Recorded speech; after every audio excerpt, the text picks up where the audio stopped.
In our modern world, we are fascinated by the extreme. We watch free solo climbers scale skyscrapers without ropes. We see daredevils perform life-threatening stunts for social media likes. We celebrate a culture of pushing the limits, often just for the thrill of it.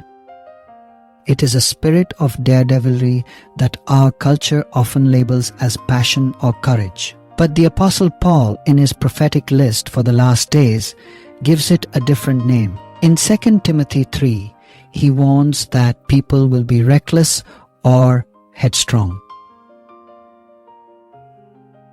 What does it mean to be reckless in a biblical sense? It is to be headstrong, impulsive, and to rush into danger without considering the consequences or seeking wise counsel. It is the spirit that acts first and thinks later. But why is this a sign of the terrible times? Because at its core, sinful recklessness is almost always a self-glorifying risk. It is about proving something about ourselves. How brave we are, how skilled we are, how passionate we are. It puts the self at the center of the action.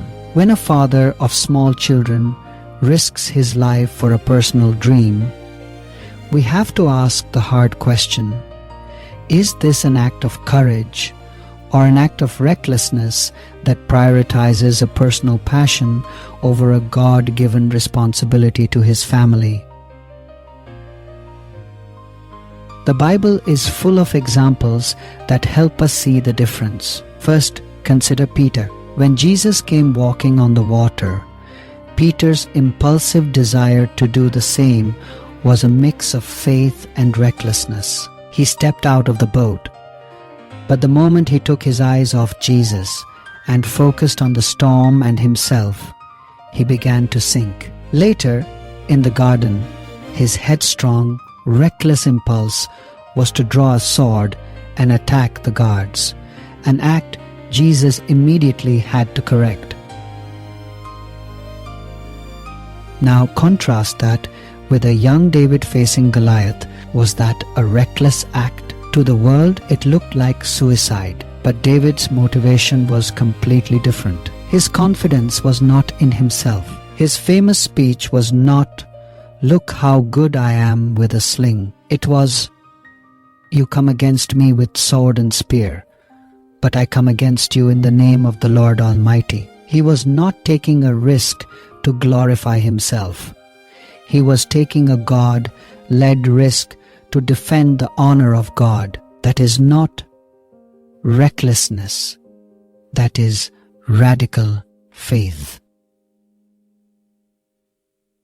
So how do we know the difference in our own lives? Whether it is an extreme sport, a risky business venture, or a dangerous game of truth or dare, we must apply a simple filter. What is the primary purpose? Is this action for the glory of God and the good of others? Is it a calculated step of faith, bathed in prayer and wise counsel to advance His kingdom? Or is it primarily for my own thrill, my own fame, my own pride?